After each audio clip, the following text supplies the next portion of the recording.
پر روشنی ڈالیں، اور میرا بہت سارا کام آسان ہو گیا ہے کہ مجھے ہر پہلو پر گفتگو کرنے کی ضرورت نہیں ہوگی، بس ایک پہلو کو میں کنسنٹریٹ کروں۔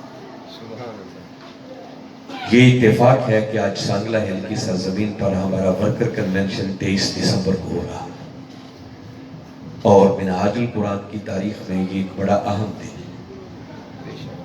شاید بہت سارے لوگوں کو یاد ہوگا کہ 23 دسمبر 2012 کو مینار پاکستان پر وقت کے مجدد حضور شیخ الاسلام پروفیسر ڈاکٹر محمد طاہر القادری مدظ اللہ علیہ کے عوامی استقبال کے نام پر ایک ایسا اجتماع ہوا تھا کہ آج تک چشم فلک نے پاکستان کی سرزمین پر اتنا بڑا اجتماع نہیں ہے۔ بے شک بے شک۔ جنہوں نے جا کر دیکھا نہیں ہے ان کو تو شاید سمجھ نہ ہو کہ میں بات کیا کر رہا ہوں، مگر جنہوں نے اس کا نظارہ کیا ہوا ہے شاید وہ میری بات سے انکار نہیں کر سکتے، بلکہ 100% اس کی شاید۔ بے شک بے شک۔ اب تک پاکستان کی 75 سالہ تاریخ کے اندر ایسا اجتماع نہیں ہے، آئندہ ہو جائے تو کچھ کہا نہیں جا سکتا، اور انشاءاللہ بہت جلد ایک ایسا اجتماع ہوگا کہ منہاج القرآن خود ہی اپنا ریکارڈ کھولے گا انشاءاللہ انشاءاللہ۔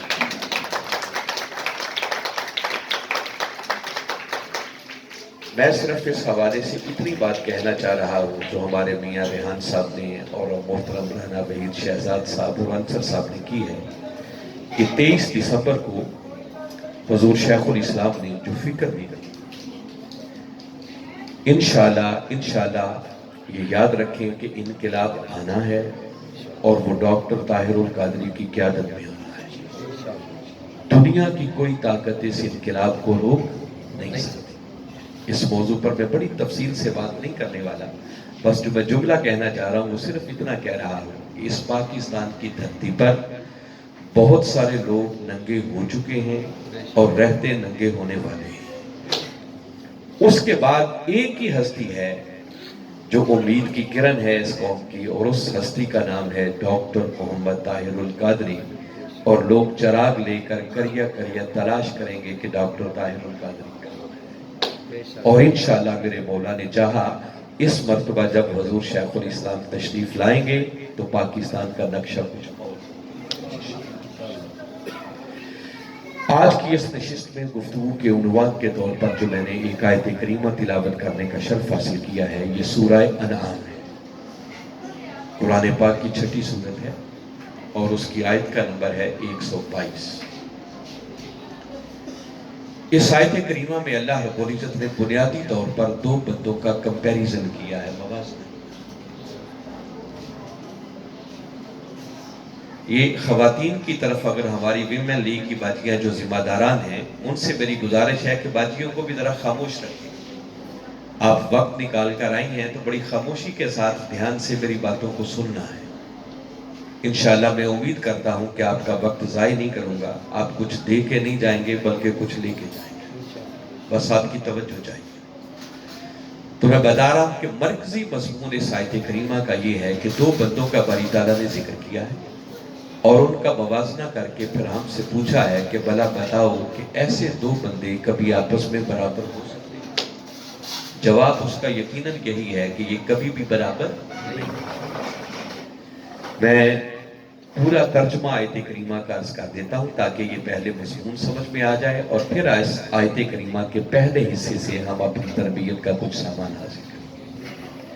باری تعالیٰ نے بات کا آغاز یوں کیا، فرمایا آغا من کانا میتا، بھلا وہ شخص جو مردہ تھا، فَأَحْيَيْنَاهُ، فرمایا پس ہم نے اسے زندہ کر دیا، اور فقط زندہ ہی نہیں کیا، وَجَعَلْنَا لَهُ نُورًا، پھر ہم نے اپنی بارگاہ سے اس کے لیے ایک نور بنا دیا، اور آگے فرمایا یمشی بہی فی الناس، اور پھر میرا وہ بندہ اس نور کے ساتھ میری مخلوق میں چلتا ہے۔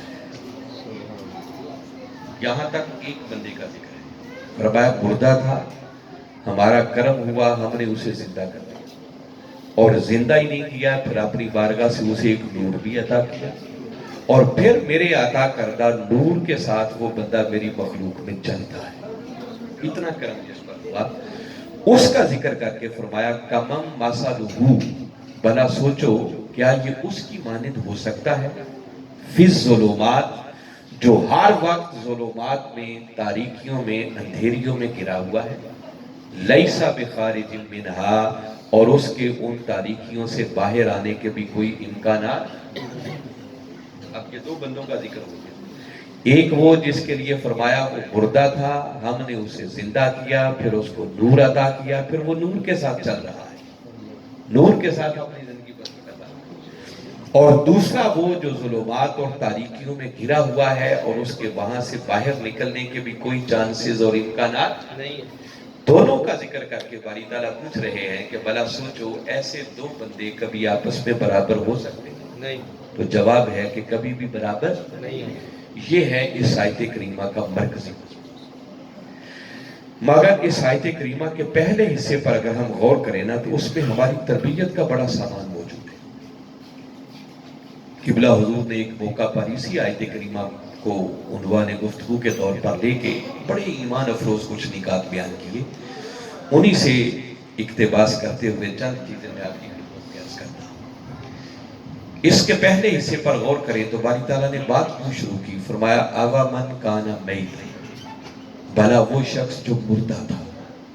اگر یہاں تک رک کے غور کریں تو بندوں کی ایک قسم یہاں سے وضع ہو رہی ہے کہ انسانوں میں سے کچھ لوگ وہ بھی ہیں جو خدا کی نگاہ میں زندہ ہو کر بھی مردہ ہیں۔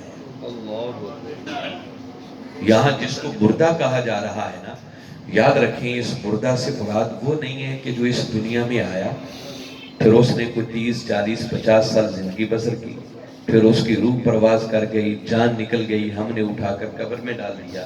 اس قبر میں جانے والے کو مردہ نہیں کہا تھا، کیونکہ باری تعالیٰ آیت کریمہ آپ نے سنی ہے نا، فرما رہا ہے کہ وہ مردہ تھا پھر ہم نے اسے زندہ کیا، اور زندہ کر کے پھر اس کو نور عطا کیا، اور پھر فرمایا اب وہ اس نور کے ساتھ میری مخلوق میں چلتا ہے، ابھی وہ دنیا میں ہے۔ تو یہ جس کو مردہ کہا جا رہا ہے وہ قبروں میں جانے والا مردہ نہیں ہے، بلکہ آپ کسی بھی مفسر کو پڑھ لیں، اینی ون، میں کوئی تخصیص بھی نہیں کر رہا، کسی بھی مکتب فکر کا کوئی مفسر ہو، ہر مفسر نے اس کی تفسیر میں لکھا ہے کہ جس شخص کو یہاں مردہ کہا جا رہا ہے اس سے مراد قبر میں جانے والا مردہ نہیں ہے، بلکہ اس سے مراد ایک جیتا جاگتا انسان ہے، جس کی آنکھیں بھی ہیں، جس کے کان بھی ہیں، جس کے ہاتھ بھی ہیں، جس کے پاؤں بھی ہیں، جس کا سر بھی ہے، جس کا دھڑ بھی ہے، پورا 6 فٹ کا جسم ہے اور اس میں دھڑکنے والا دل بھی موجود ہے، مگر یہ سب کچھ ہوتے ہوئے بھی وہ خدا کی نگاہ میں مردہ ہے۔ تو پھر سوال یہ ہے کہ مردہ کس کو کہا؟ اس پر مفسرین نے لکھا ہے کہ جس کو مردہ کہا اس سے مراد وہ بد نصیب ہے کہ جس کو ایمان کی خیرات میسر نہ آئی اور وہ حالت کفر میں رہا۔ تو کافر وہ لوگ ہیں جو خدا کی نگاہ میں زندہ ہو کر بھی مردہ ہیں، یہ پہلا طبقہ ہے۔ پھر اس کے بعد باری تعالیٰ نے فرمایا فَأَحْيَيْنَاهُ، پس ہم نے اسے زندہ کر دیا۔ اب یہاں رک کے غور کریں تو یہاں انسانوں کا ایک دوسرا طبقہ سامنے آتا ہے کہ کچھ ایسے بھی ہیں انسانوں میں سے جو اللہ کی نگاہ میں زندہ ہیں، ان کو باری تعالیٰ زندہ کہہ رہے ہیں، قرآن زندہ کہہ رہے ہیں۔ تو اب سوال پیدا ہوگا کہ زندہ کون ہے؟ تو بڑی سادہ سی بات ہے، یہ تو آسان سے سمجھ میں آنے والی ہے کہ بھئی اگر مردہ وہ ہے جو ایمان سے محروم ہے تو زندہ وہ ہوگا جس پر اللہ اور اس کے رسول صلی اللہ علیہ وسلم کا کرم ہوا اور اسے ایمان کی خیرات میسر آ گئی، وہ مردوں کی صف سے نکل کر زندوں کی صف میں آ گئی۔ اور اس بات پر ہم جتنا بھی اللہ کا شکر ادا کریں میں سمجھتا ہوں کم ہے کہ ہم مسلمانوں کے گھر پیدا ہو گئے، ایمان کی دولت ہمیں وراثت میں مل گئی اور ہم مردوں کی صف سے نکل کر زندوں کی صف میں کھڑے ہو گئے۔ اور یہ جو ہمیں ایمان کی خیرات ملی جس وجہ سے ہم زندہ ہو گئے ہیں، یاد رکھیں اس ایمان کے حصول میں ہماری کسی ذاتی کاوش اور محنت کا کوئی عمل دخل نہیں ہے، یہ محض مولا کا کام ہے۔ اور اس نے آیت کریمہ کے کلمات کے اندر اس بات کی طرف متوجہ کیا جب زندہ کرنے کی بات کی تو فرمایا فَأَحْيَيْنَاهُ، پس ہم نے اسے زندہ کر دیا۔ احیینا یہ جمع متکلم کا صیغہ ہے جس کا مطلب ہے ہم نے زندہ کیا۔ حالانکہ سانگلا والوں مجھے بتاؤ خدا ایک ہے یا زیادہ ہے؟ ایک۔ تو اس کی توحید کا تقاضا تو یہ بنتا تھا کہ وہ کہتا کہ میں نے اسے زندہ کر دیا۔ واحد کے صیغے میں بات کرتا ہوں، مگر قرآن میں سینکڑوں مقامات آپ کو ایسے ملیں گے کہ جہاں وہ ایک ہو کر بھی اپنی بات میں کہہ کے نہیں کرتا بلکہ ہم کہہ کے کرتا۔ اور جب وہ ہم کہہ کے بات کر رہا ہونا تو بہت ساری حکمتوں کے ساتھ ساتھ ایک حکمت یہ ہوتی ہے کہ وہ مخاطبین کو احسان جتلا رہا ہوتا۔ یہ جو اس نے فرمایا نا کہ ہم نے اسے زندہ کر دیا، وہ بتانا چاہتا ہے کہ جس کو ایمان کی خیرات میسر آ جائے، ایمان فقط اس کو ملتا ہے جس پر ہمارا کرم ہو جاتا ہے۔ یہ ہمارا کرم ہوتا ہے کہ اسے ایمان کی خیرات۔ مگر اس کی تائید کے طور پر مزید آپ کو ایک میں مقام بتانا چاہوں تو سورہ حجرات قرآن پاک کا 49واں سورہ ہے۔ کچھ عربی دیہات کے رہنے والے، مدینہ کے ارد گرد کی بستیوں میں رہنے والے لوگ تھے۔ تاجدار کائنات صلی اللہ علیہ وسلم جب بعض ان لوگوں کو دعوت دیتے کہ آؤ کلمہ پڑھو، دائرہ ایمان میں داخل ہو جاؤ، میری دعوت کو قبول کر لو، تو کئی لوگ کلمہ پڑھ لیتے اور کلمہ پڑھ کے پھر اپنے ایمان لانے کا احسان خود تاجدار کائنات صلی اللہ علیہ وسلم کو جتلاتے، اور جتلاتے اس لیے کہ بات پوری سمجھ نہیں آتی تھی، اممیچیورٹی تھی، تو وہ سمجھتے کہ دیکھیے یہ نبی بن کر آئے، رسول بن کر آئے، یہ دعوت دے رہے تھے، لوگ ان کی دعوت قبول نہیں کرتے تھے، معاذ اللہ ہم نے ان کی دعوت قبول کر لی تو ہم نے کوئی ان پر بہت بڑا احسان کر دیا۔ اس بات کا ذکر باری تعالیٰ نے قرآن میں کیا اور اپنے محبوب سے مخاطب ہو کر فرمایا یمنون علیک ان اسلم، اے میرے محبوب مکرم صلی اللہ علیہ وسلم، یہ آپ کو احسان جتلاتے ہیں کہ انہوں نے اسلام قبول کر لیا۔ بولا پھر فرمایا کل، محبوب اپنی میٹھی میٹھی زبان سے انہیں فرما دو لا تمنوا علی اسلامکم، کہ اپنے اسلام لانے کا مجھے احسان نہ جتلاؤ، یہ مجھ پر کوئی احسان نہیں ہے۔ تو پھر کیا ہے؟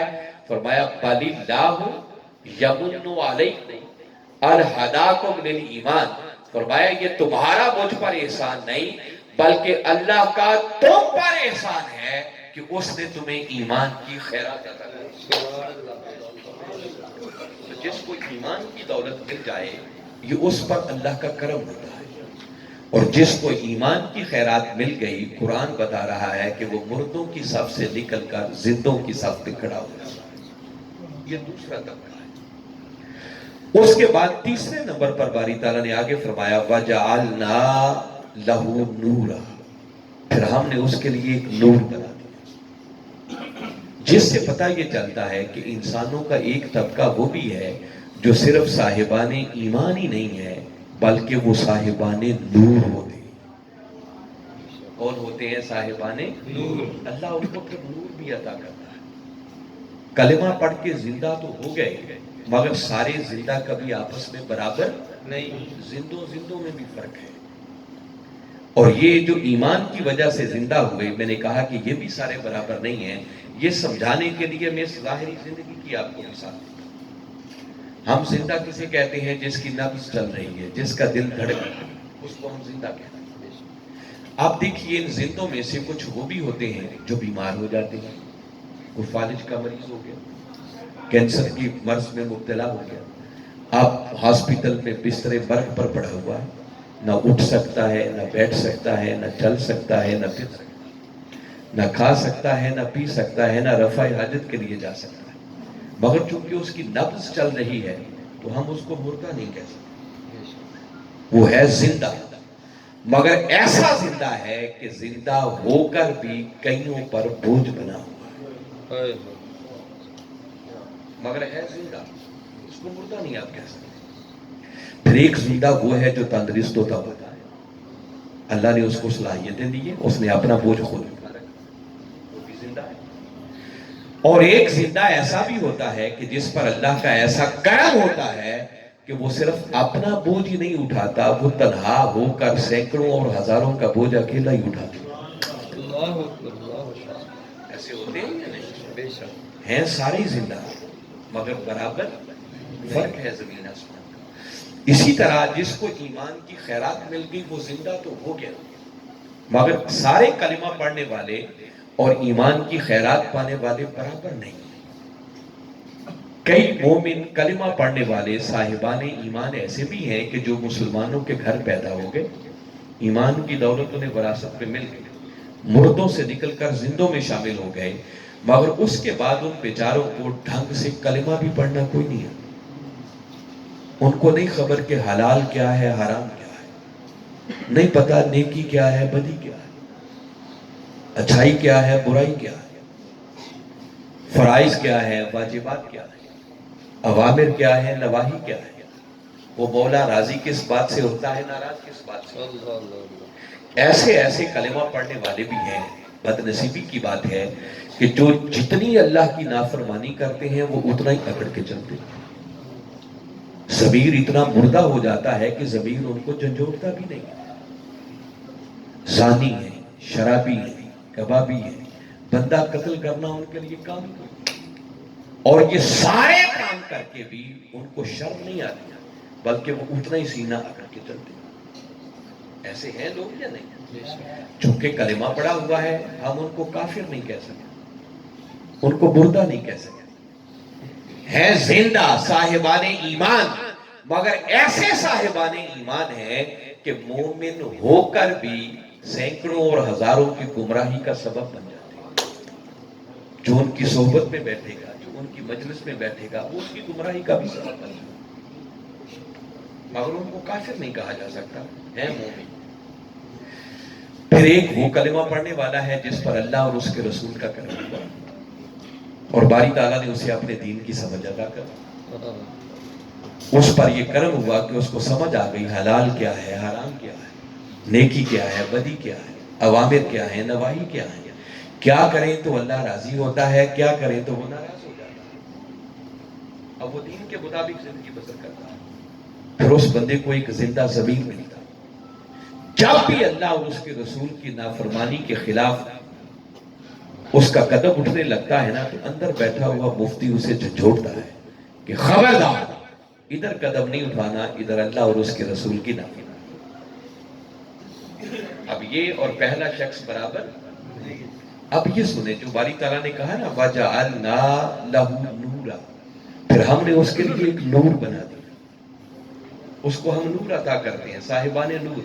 اب نور کس کو ملتا ہے یہ بھی قرآن سے طے کر لیتے ہیں، یہ نور کیا ہے۔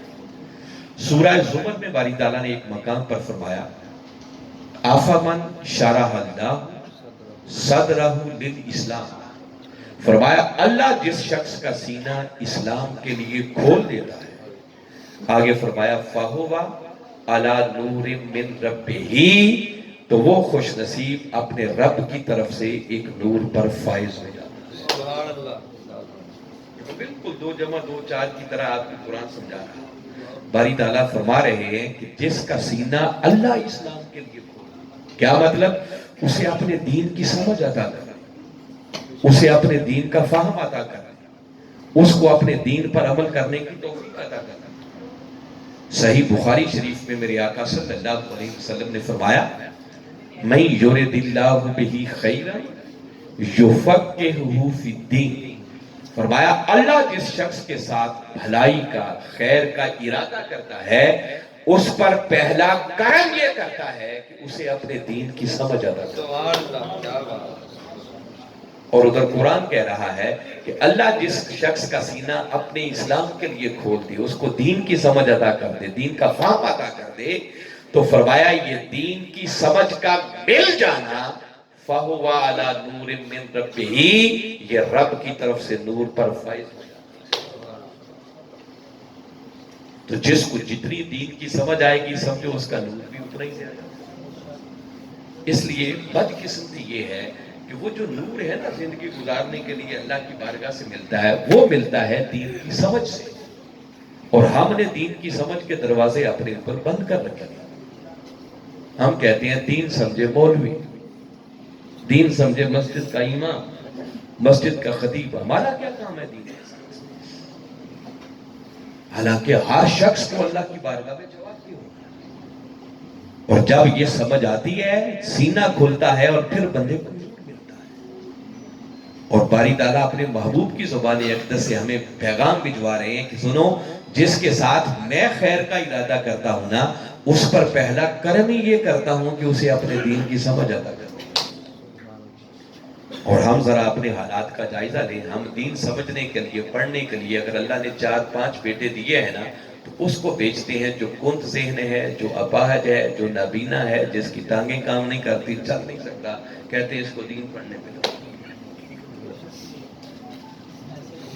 یعنی دین کی سمجھ کے دروازے تو ہم نے خود بند کیے ہوئے، تو نور کیا ملے؟ گمراہی کا شکار نہیں ہونا تو کیا؟ تو باری تعالیٰ فرما رہے ہیں کہ جس کو دین کی سمجھ آ جائے، جس کا سینہ دین کی سمجھ کے لیے کھول دوں، سمجھو وہ اپنے رب کی طرف سے نور پر فائز ہو جاتا ہے۔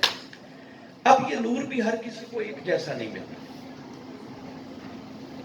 دیکھیں نا، کچھ نور وہ ہے جو ہم جیسے ہماتر لوگ، اور اکثریت کا یہی ہے جو تھوڑا بہت دین جاننے والا، کہ اللہ نے کرم کیا، تھوڑی بہت دین کی سمجھ آئی، اور اس کے نتیجے میں جو ہمیں نور ملتا ہے نا، وہ سمجھے ایک ٹمٹماتا ہوا دیا ہے جو کبھی جلتا ہے کبھی بجھتا ہے، اپنے لیے بھی کافی نہیں ہے۔ کیسے؟ ہمارا حال یہ ہے کہ کبھی ذوق میں آئے تو تہجد پڑھنا بھی شروع کر دیں، اور کبھی غفلت کا شکار ہوئے تو فرض نمازوں کی بھی پرواہ نہیں ہے۔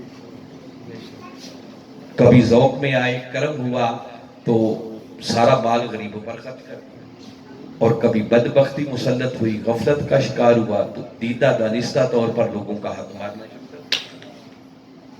کبھی نیکی کر لی، کبھی گناہ کر لی، کبھی اچھائی کر لی، کبھی برائی کر لی، کبھی ادھر کبھی ادھر۔ وہ نور تو ہے مگر خود اپنے لیے بھی کافی نہیں ہے۔ میں بتا رہا ہوں، جس کا جتنا سینہ کھولتا چلا جائے گا اس کا نور بھی اتنا بڑھ جائے گا۔ اور آگے باری تعالیٰ اسی آیت کریمہ میں ایک چوتھے درجے پر جو بات کر رہے ہیں نا، آگے فرمایا یامشی بہی فی الناس، فرمایا پھر میرا وہ بندہ اس نور کے ساتھ میری مخلوق میں چلتا ہے۔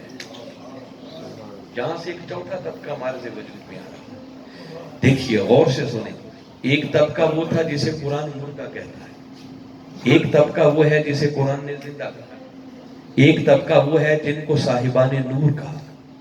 مگر قابل توجہ بات، اگر کوئی علمی ذوق رکھنے والے لوگ بیٹھے ہیں تو اس بات پر غور کریں، آپ کو بڑی لطیف بات بتا رہا ہوں۔ دیکھیے باری تعالیٰ نے جب اس کے زندہ کرنے کی بات کی نا، تو نسبت اپنی طرف کی، فرمایا فَأَحْيَيْنَاهُ، پس ہم نے اسے زندہ کر دیا۔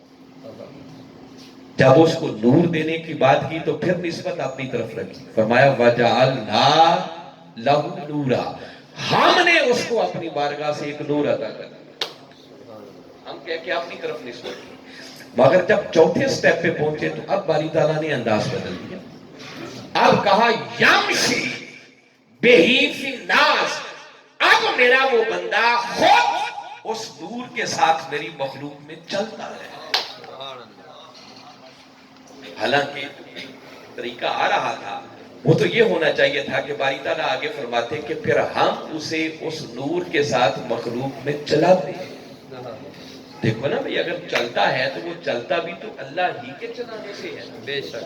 اب باری تعالیٰ نے یہ انداز بدل دیا، اب یوں نہیں کہا ہم چلاتے ہیں، نہیں، فرمایا یمشی، اور یمشی کا فائل وہ بندہ خود ہے۔ فرمایا پھر میرا وہ بندہ خود اس نور کے ساتھ میری مخلوق میں چلتا ہے۔ تو باری تعالیٰ آپ نے انداز بدل کیوں دیا؟ آپ کیوں نہیں کہتا کہ پھر ہم اسے چلاتے ہیں؟ فرمایا نہیں، یہ عام روٹین کے بندے نہیں ہوتے، یہ میرے کچھ خاص بندے ہوتے ہیں جن کا سینہ اسلام کے فہم اور سمجھ کے لیے ایسا کھولتا ہوں کہ پھر وہ ایسی عبادت، ایسی ریاضت، ایسے مجاہدے، ایسی میرے اور میرے رسول کی اطاعت بجا لاتے ہیں کہ جس کے سرے میں ان کو ایسا نور عطا کرتا ہوں کہ پھر انہیں اس نور کا مالک بنا دیتا ہوں، پھر خود کو نکال لیتا ہے۔ اب ان کو نور کا مالک بنا دیا، فرمایا نور کا مالک بنا کر پھر انہیں عزت دے دیتا ہوں، اور پھر میرا وہ بندہ خود میرے عطا کردہ نور کے ساتھ میری مخلوق میں چلتا ہے۔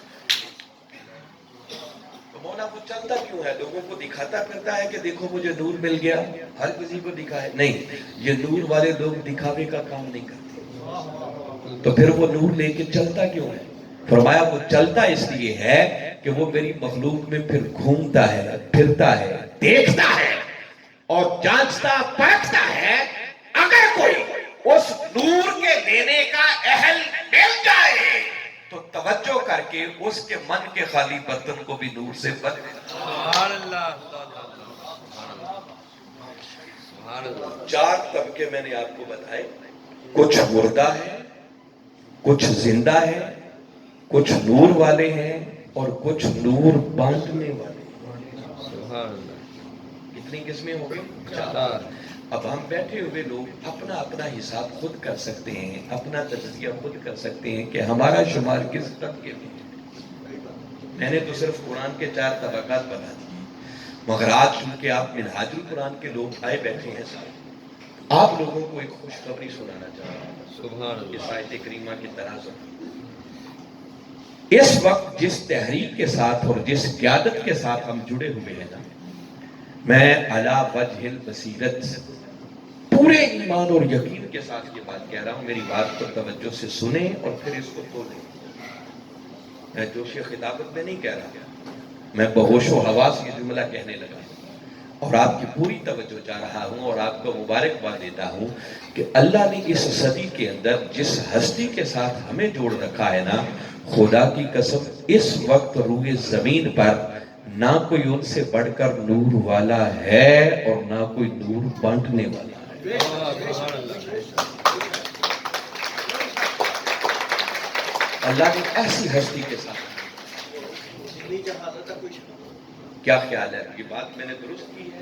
بے شک۔ چونکہ آپ منہاج القرآن کے لوگ بیٹھے ہیں تو آپ تو محبت کرنے والے ہیں، آپ تو کہیں گے ایسا ہی ہے، اور ہو سکتا ہے کوئی بات کو بڑی غور سے سن رہا ہو اور کہتے ہیں علامہ صاحب نے بات بہت بڑی کی ہے۔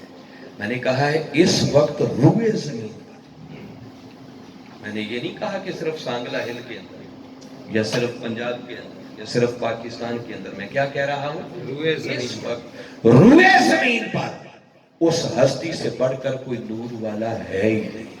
بے شک۔ کوئی اگر یہ بات میری غور سے سن رہا ہے تو اس کا دل چاہے گا کہ بات سمجھ میں بھی آئے، ورنہ علامہ صاحب نے ایسے کہہ دیا۔ آپ محبت کرنے والے ہیں، یہ تو مطمئن ہے نا، میں چاہتا ہوں اس کے ساتھ ساتھ یہ بھی مطمئن ہے۔ بے شک۔ اب وہ سمجھانا چاہ رہا ہوں، کوئی نئی لمبی چوڑی دلیل نہیں دینا چاہ رہا۔ ابھی میں نے قرآن کی آیت آپ کو سنا، باری تعالیٰ فرما رہے ہیں کہ میں جس شخص کا سینہ اسلام کے لیے کھول دیتا ہوں وہ اپنے رب کی طرف سے ایک نور پر فائز ہو جاتا ہے۔ اور میں نے بار بار یہ جملہ گفتگو میں بولا کہ جس کا سینہ جتنا کھل جائے گا اس کا نور بھی اتنا ہی زیادہ ہوگا۔ بے شک۔ بڑی سادہ سی بات ہے نا۔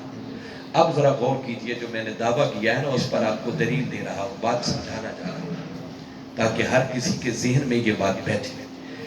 اسلام اگر قرآن کا نام ہے اور یقیناً قرآن اسلام ہی ہے، تو آپ ذرا ایک لمحے کے لیے سوچیں کہ یہ فتنوں کا دور، یہ صدی، جس صدی کے اندر لوگ قرآن سے بات کرنا بھول گئے تھے، اس صدی کے اندر اگر کملی والے آقا کی امت کو پھر سے قرآن اور حدیث کی روشنی میں بات کرنا کسی نے سکھایا ہے تو اس ہستی کا نام ہے ڈاکٹر محمد طاہر القادری۔ بے شک۔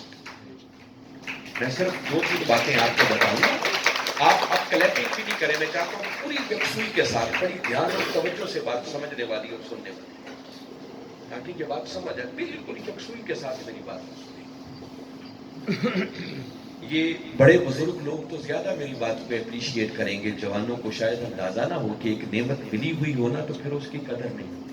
بے شک۔ قدر تب ہوتی ہے اگر وہ نعمت چھن جائے یا نعمت ملی نہ ہو، کہ بندے کو اندازہ ہوتا ہے۔ ایک دور ایسا گزرا ہے اور میں نے اپنی آنکھوں سے دیکھا ہے کہ ہمارے علماء، ان کا حال یہ ہو گیا تھا کہ وہ برکت کے لیے اپنے خطبے میں ایک آیت کریمہ پڑھتے تھے، پھر 1.5 گھنٹے کی تقریر کے اندر اس کا ترجمہ کرنے کی توفیق بھی نہیں ہوتی تھی۔ بے شک۔ اس کے بعد قصے، کہانیاں، دوڑے، مائے، لطیفے اور چٹکلے، اور اب بھی کبھی کبھی ایسے لوگوں کی باقیات ملتی ہیں۔ بے شک۔ کبھی کسی جلسے میں اگر واسطہ پڑ جائے نا کسی ایسے علامہ صاحب سے تو بندہ انجوائے کرتا ہے کہ اچھا ایسا دور بھی گزرا ہے. اور میں حیران ہوتا ہوں کہ وہ 1.5 گھنٹہ گزار کیسے لیتے ہیں. تو میں بتا رہا ہوں کہ یہ صورتحال ہو گئی تھی. اور مسجدوں کے اندر اگر کسی کو خطیب رکھنا ہوتا تھا نا تو اس کے انٹرویو کے لیے سب سے بڑا کرائیٹیریا یہ ہوتا تھا کہ اس کی سر چیک کرو, سر کیسی ہے. بے شک. ایسا ہوتا تھا یا نہیں ہوتا؟ بے شک. اور ممکن ہے اب بھی کئی جگہوں پر ہو. جی اب بھی ایسا ہے. جس دور کے اندر سر کے بغیر کسی کو سنا نہیں جاتا تھا, اس دور کے اندر ڈاکٹر طاہر القادری نے سر کے بغیر قرآن اور حدیث کے دلائل سے بات کرنا سکھایا ہے. بے شک. اس شخص نے کم و بیش کوئی 1400 کے لگ بھگ کتابیں تحریر کی ہیں جو قرآن اور حدیث کے دلائل سے مزین ہیں. اس مرد کلندر کے ہزارہ خطابات, میں تو اوپن چیلنج کر رہا ہوں, موبائل ٹیلی فون ہر شخص کے ہاتھ میں ہے, صرف یوٹیوب چینل پہ چلے جائیں اور صرف ڈاکٹر طاہر القادری لکھیں, آپ کے سامنے اس مرد کلندر کے اتنے خطابات کھل جائیں گے کہ میں دعوے سے کہہ رہا ہوں کہ کوئی شخص آج سے اگر سننا شروع کرے اور ہر روز ان کا ایک نیا خطاب سنے تو بندے کی زندگی ختم ہو سکتی ہے, مگر اس مرد کلندر کے خطابات ختم نہیں ہو سکتے. بے شک. بے شک. اور ان خطابات کے اندر کوئی سوریں نہیں ہوں گی, کوئی دوڑے نہیں ہوں گے, کوئی مائے نہیں ہوں گے, کوئی لطیفے اور چٹکلے نہیں ہوں گے. یا قرآن کی بات ہوگی یا صاحب قرآن کی بات ہوگی.